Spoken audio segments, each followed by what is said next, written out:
ଦେଖନ୍ତୁ ବର୍ତ୍ତମାନ bird flu ଗୋଟେ ମହାମାରୀର ରୂପ ନେଇଛି। ଡେଲାଙ୍ଗରୁ ବ୍ୟାପିକିରି ସମଗ୍ର ଓଡ଼ିଶାରେ ବର୍ତ୍ତମାନ ସଙ୍ଗୀନ ରୂପ ନେଲାଣି। କିନ୍ତୁ ଡେଲାଙ୍ଗ ବିଭୟ କୁହନ୍ତି ମୋ ପାଖରେ କିଛି ଖବର ନାହିଁ। ଇଏ ସବୁଠାରୁ ଦୁଃଖଦାୟକ କଥା। ଚାଷୀମାନେ ଏକଜୁଟ ହୋଇ କ୍ଷତିପୂରଣ ଦାବି କରି ରାସ୍ତାରେ ହୋହାଲ୍ଲା କଲେଣି। ML ଯାଇକରି ଆସେମ୍ବଲିରେ ଚାଷୀମାନଙ୍କର କ୍ଷତିପୂରଣ ପାଇଁ ପ୍ୟାକେଜ ଡିମାଣ୍ଡ କଲେଣି। କିନ୍ତୁ ଡେଲାଙ୍ଗ ବିଭୟ କୁହନ୍ତି ମୋ ପାଇଁ ଖବର ନାହିଁ। ଆପଣ ମନେ ରଖିଥାନ୍ତୁ ଜୁନ୍ ମାସରୁ ଆଜି ଯାଏ ଏ ସଂକ୍ରମଣ ଆରମ୍ଭ ହୋଇଛି ଏବଂ ଯାହାର ନମୁନା ଆବଲପୁରରୁ ଯାଇକରି ପିପିଲିର ଆବଲପୁରରୁ ଯାଇକରି ପରୀକ୍ଷା ହେଇକରି ପଜିଟିଭ ଆସିଲା ବାର୍ଡ ଫ୍ଲୁ ବୋଲି। କିନ୍ତୁ ୟା ପୂର୍ବରୁ ଡେଲାଙ୍ଗରେ ପ୍ରାୟ ଅଧିକାଂଶ ଫାର୍ମରେ କୁକୁଡ଼ା ମରିଗଲେ। କୁଡ଼ ମଲା କୁକୁଡ଼ା ବସ୍ତାରେ ଭର୍ତ୍ତି କରିକି ଚାଷୀମାନେ ଦେଖୁଛନ୍ତି। ଆପଣ କେନାଲ ମାନଙ୍କରେ ଛାଡ଼ିଛନ୍ତି ଫୋପାଡ଼ି ଏମିତି ମୁଣ୍ଡିଆ ମୋଟରୀ ମୁଣ୍ଡିଆ ପାଖରେ ପଡ଼ିଛନ୍ତି, ରାସ୍ତା କଡ଼ରେ ପଡ଼ିଛନ୍ତି, ଜଙ୍ଗଲିଆ ଜାଗାରେ ପଡ଼ିଛନ୍ତି। ଦୁର୍ଗନ୍ଧ ଭୁରୁ ରାସ୍ତାରେ ଲୋକ ଯା ଆସ କରିପାରୁନାହାନ୍ତି। କିନ୍ତୁ ଡେଲାଙ୍ଗରେ ଆମ ପାଖରେ ଯେତିକି ଖବର ଅଛି 80ରୁ ଉର୍ଦ୍ଧ୍ୱ ଫାର୍ମ ସଂକ୍ରମିତ ଏବଂ କୁକୁଡ଼ା ଥିଲେ ପ୍ରାୟ ମରିଗଲେଣି। କଥା ବୁଝୁଛନ୍ତି ତ? ଆମ ଫାର୍ମରେ ବି କୁକୁଡ଼ା ଥିଲେ 2 ଦିନ ହେଲା ମରିବା ଆରମ୍ଭ କରିଛନ୍ତି। କିନ୍ତୁ ବିଭୟ ଏକଥା କର୍ଣ୍ଣପାତ କରିବା ପାଇଁ ପ୍ରସ୍ତୁତ ନୁହନ୍ତି। କୁହନ୍ତି ଆମକୁ କିଛି ନିର୍ଦ୍ଦେଶ ନାହିଁ। ନିର୍ଦ୍ଦେଶ କେମିତି ଆସିବ? ନିର୍ଦ୍ଦେଶ କେମିତି ଆସିବ? ବିଧାନସଭାରେ ପଡ଼ି କଥା ଯାଇକରି ମାନେ ହାଟରେ ପଡ଼ି ଦାଣ୍ଡରେ ଗଡ଼ଗଡ଼ ହେଲାଣି। ବିଭୟ କହନ୍ତି ମୋ ପାଖରେ କିଛି ତଥ୍ୟ ନାହିଁ। ବିଭୟ ଚାର୍ଜରେ ଯିଏ ଅଛନ୍ତି ବର୍ତ୍ତମାନ ତାଙ୍କୁ ଆମେ ଅନୁରୋଧ କରୁଛୁ ଡେଲାଙ୍ଗରେ କେତେ ପ୍ଲେସମେଣ୍ଟ ହେଇଛି ସେ ରେକର୍ଡ ନିଅନ୍ତୁ।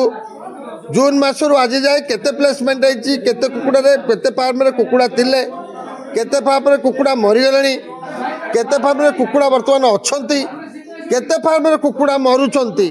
ୟାର ତାଲିକା ପ୍ରସ୍ତୁତ କରନ୍ତୁ। ସେ ଫାର୍ମ ଗୁଡ଼ିକୁ ଯାଞ୍ଚ କରନ୍ତୁ ଏବଂ ସେ ଫାର୍ମକୁ ବିଶୋଧନ କରିବାର ବ୍ୟବସ୍ଥା କରନ୍ତୁ।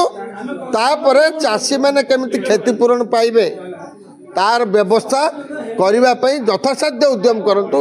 ନହେଲେ ସମସ୍ତ ଚାଷୀ ଏକାଠି ହେଇକି এই PFDF ଓଡ଼ିଶା ଚାଷୀ ସଂଗଠନ ଯାଇକି ଡେଲାଙ୍ଗ ଭେଟେନାରୀ ଅଫିସରେ ଆଗାମୀ ଦିନରେ ତାଲା ଠୁକିବୁ। ଚିକେନ ତ ଉଭାନ ହେଇଯାଇଛି ବୋଲି ଆପଣ କହୁଛନ୍ତି। ପ୍ରାୟ ଅଧିକାଂଶ ଜାଗାରେ ଚିକେନ ଖାଇବା ପାଇଁ ଲୋକଙ୍କ ଟିକେ ଆଗ୍ରହ କମିଯାଇଛି। ତଥାପି ଚିକେନ ବି ଖାଉଛନ୍ତି ଲୋକ। ତାର କାରଣ ହେଉଛି ଆପଣ ଦେଖିବେ ଏବେ ବି ଟ୍ରେଡର ମାନେ ଚିକେନ ବେପାର କରିବା ପାଇଁ ଫାର୍ମ ମାନଙ୍କରୁ କୁକୁଡ଼ା ଉଠେଇକି ମାର୍କେଟକୁ ନେଉଛନ୍ତି। ଆପଣ ଚାହିଁଲେ ତାର ଭିଜୁଆଲ ଆମ ପାଖରେ ଅଛି, ଆମେ ଦେବୁ। ଭୁବନେଶ୍ୱରକୁ ଯାଉଛି, ପୁରୀକି ଯାଉଛି, ଚିକେନ ବି ଖାଉଛନ୍ତି ଲୋକ। ଖାଇଲେ କେହି କହୁଛନ୍ତି ବିପଦ ଅଛି, କେହି କହୁଛନ୍ତି ବଏଲ ଚିକେନ ଉପରେ ମାଂସ ସିଝିଗଲା ପରେ କିଛି ବିପଦ ନାହିଁ। ଆମେ ତ ଡାକ୍ତର ନୁହଁ, କିନ୍ତୁ ଲୋକ ଚିକେନ ଖାଉଛନ୍ତି। ଚିକେନ ଖାଇକରି ବର୍ତ୍ତମାନ ସୁଦ୍ଧା କାହାର କିଛି ଅସୁବିଧା ହେବାର ଆମ ପାଖରେ ନଜିର ନାହିଁ। ପିପିଲିରେ ଯାହାକୁ ବାର୍ଡ ଫ୍ଲୁ ହେଇଥିଲା RRT ଯେଉଁ ରାପିଡ ରେସ୍ପନ୍ସ ଟିମ୍ର ଜଣେ ବ୍ୟକ୍ତିଙ୍କୁ CDMO କହିଛନ୍ତି, ଆଜି ଖବରକାଗଜରେ ବାହାରିଛି ଯେ ସିଏ ବାର୍ଡ ଫ୍ଲୁ ସଂକ୍ରମିତ ନୁହନ୍ତି।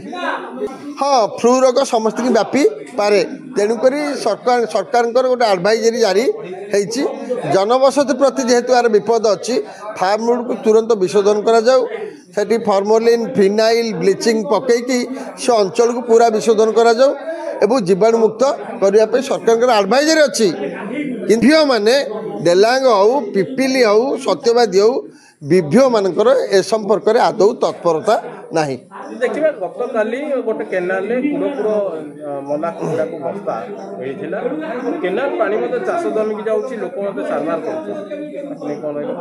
ଆପଣ ଶୁଣନ୍ତୁ, ଯେଉଁ ଯଦି ପ୍ରକୃତରେ ସଂକ୍ରମଣ ଥାଏ ବାର୍ଡ ଫ୍ଲୁର ନିଶ୍ଚିତ ଭାବେ ଲୋକମାନେ କ୍ଷତିଗ୍ରସ୍ତ ହେବେ। ଆପଣଙ୍କର ବୁଆଲି ପାଖରେ ଗୋଟେ କେନାଲରେ ବସ୍ତା ବସ୍ତା ମଲା କୁକୁଡ଼ା ଭାସୁଛନ୍ତି। ମୋଟରୀ ମୁଣ୍ଡିଆ ପାଖେ ଦେଖିବେ ସେ ଅଞ୍ଚଳରେ ଘାସ ମରିଯାଇଛି, ଚିକଣ ପୁରା ଚିକ୍ ଚିକ୍ ଦୁଶୁଛି।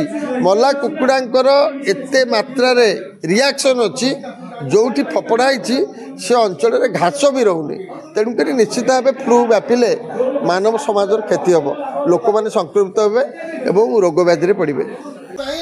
ବିଭ୍ୟମାନେ ଏଥିପ୍ରତି ଆଦୌ ଧ୍ୟାନ ଦେଉନାହାନ୍ତି। ସେ କେବଳ ଆବଲପୁର କହୁଛନ୍ତି। ଆବଲପୁରରେ ମରିଗଲେ ସେ କଥା ଶେଷ। ସତ୍ୟବାଦୀରେ ମରନ୍ତୁ, ବଳଙ୍ଗରେ ମରନ୍ତୁ, ଡେଲାଙ୍ଗରେ ମରନ୍ତୁ, ପିପିଲିରେ ମରନ୍ତୁ। ପିପିଲିରେ ଯଦି କେବଳ ଆବଲପୁର ଏରିଆରେ କୁକୁଡ଼ା ମରିଛନ୍ତି ତାହେଲେ ଅଞ୍ଚଳ ଯାକ କେମିତି ମଲା କୁକୁଡ଼ା ଆସୁଛନ୍ତି କୁଆଡ଼େ? ଏ ଆବଲପୁର ବାଲା କ'ଣ ଫୋପାଡ଼ୁଛନ୍ତି?